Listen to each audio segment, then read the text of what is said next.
यानी कोशिश करनी चाहिए कि ऐसी सूरत हाल ना आए कि आपको इमरजेंसी कॉन्ट्रासेप्शन की तरफ जाना पड़े, क्योंकि बाज़ दफ़ा वो फेल हो जाती है और फिर एक अनवांटेड प्रेगनेंसी आप नहीं चाह रहे होते वो हो जाती है।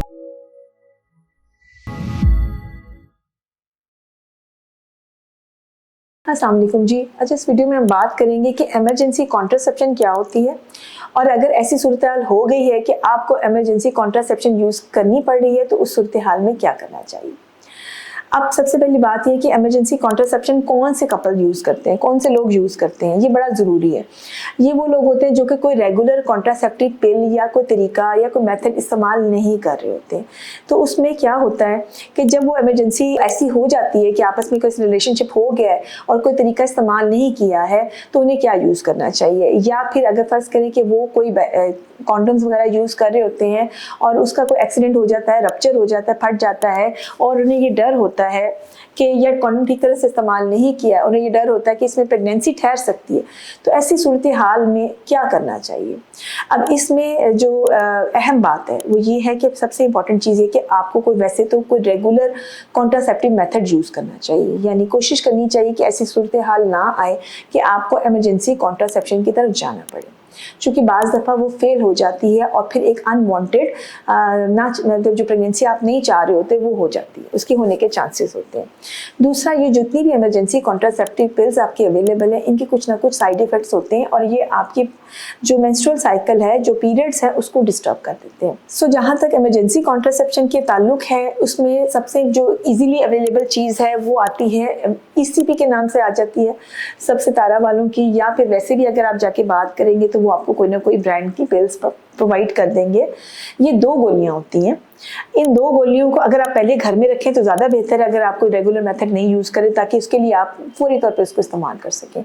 वैसे तो कहते हैं कि आप 72 घंटे के अंदर इस्तेमाल कर लीजिए, लेकिन जितनी जल्दी आप इसको इस्तेमाल करेंगे उतना ही इसका फ़ायदा है। ये 2 गोलियाँ आपने इकट्ठी लेनी होती हैं, ECP के नाम से आती हैं। 2 गोलियाँ आप इकट्ठी ले लीजिए। कोशिश कीजिए कि जब ये हुआ है रिलेशनशिप तो उसके फ़ौरन बाद इसको इस्तेमाल कर लीजिए। अगर ऐसा हो गया और आपको शक है कि प्रेगनेंसी ना हो रही तो इसको इस्तेमाल कीजिए। ये ज़्यादा इफेक्टिव होती है अगर आपका साइकिल का मिड नहीं है, मतलब मेसेंटर नहीं चल रहा। अगर तो ओवुलेशन हो गई है तो ये बहुत ज़्यादा इफेक्टिव कभी कभी नहीं भी होती है, लेकिन अगर ओवुलेशन अभी नहीं हुई है तो भी ज़्यादा चांसेस है कि ये आपके लिए फ़ायदेमंद साबित हो।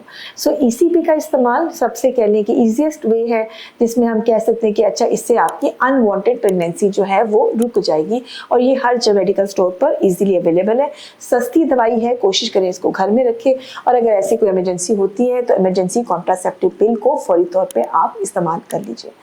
इसके जो साइड इफ़ेक्ट्स आते हैं इसमें ये होता है कि कुछ लोगों को इसके साथ वॉमिटिंग होती है और वो बाज़ दफ़ा जो खाई हुई गोलियाँ हैं वो वापस आ जाती हैं, यानी ज़ाया हो जाती हैं। तो उस सूरत हाल में आप इनको दोबारा भी ले सकते हैं। इसके अलावा जो कॉमन साइड इफ़ेक्ट इसके साथ देखा गया है वो आपके पीरियड्स की इरेगुलरिटी होती है, यानी पीरियड्स इरेगुलर हो जाते हैं और आपको ये होता है कि वक्त से पहले स्पॉटिंग या कुछ इस तरह स्टार्ट हो जाता है। और तीसरी चीज़ है कि अगर प्रेगनेंसी हो जाती है तो लोग सोचते हैं कि शायद इसके वजह से हमारे बच्चे को कोई साइड इफेक्ट होगा, तो ऐसा नहीं है। अगर प्रेगनेंसी होगी तो उसको आप आराम से कंटिन्यू भी कर सकते हैं। इसके अलावा जो मेथड्स अवेलेबल हैं जो कि बहुत इफेक्टिव हैं, उनमें यह है कि अगर आपको ऐसे आपस में ऐसा रिलेशनशिप कायम हुआ है जिसमें कोई आपने प्रोटेक्शन इस्तेमाल नहीं किया, उसको कुछ टाइम गुजर भी गया है, ऐसी सूरत हाल में 4 to 5 डेज़ अगर हुए हैं, ज़्यादा नहीं 4 to 5 डेज़, तो उसके अंदर वहाँ तक ये आप IUCD का इस्तेमाल भी कर सकते हैं जो फॉरेन बॉडी के तौर पर एक्ट करती है। और लेकिन उसका मसला ये है कि वो फिर लॉन्ग टर्म उन लोगों को एडवाइस की जाती है जिन्होंने इसको फिर आगे कंटिन्यू करना होता है, क्योंकि इसके रखने की कॉस्ट भी होती है, रखने के साइड इफ़ेक्ट्स भी होते हैं।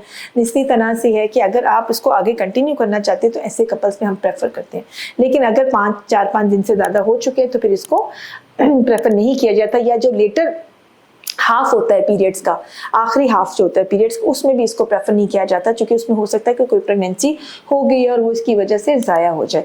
तो जितने भी मेथड होते हैं उसको फौरी तौर पे अप्लाई करने का कहा जाता है। अगर आप लेट करेंगे या तो वो इफेक्टिव नहीं होगी या वो आपको नुकसान पहुँचा सकती है। सो बेसिकली यही 2 मेथड्स हैं जो ज़्यादा इस्तेमाल होते हैं। और भी मेथड्स अवेलेबल हैं लेकिन वो अमूमन इस्तेमाल नहीं होते। सबसे कॉमन जो चीज़ इस्तेमाल होती है वो इमरजेंसी कॉन्ट्रासेप्टिव पिल है। यहाँ पे मेरी कपल्स के लिए एडवाइस है कि कोशिश कीजिए कि वो ऑलरेडी कोई ना कोई अच्छा मेथड इस्तेमाल करें ताकि इमरजेंसी कॉन्ट्रासेप्शन की तरफ उनको कम से कम आना पड़े। बहुत सारा ख्याल रखिएगा, दुआओं में याद रखिएगा।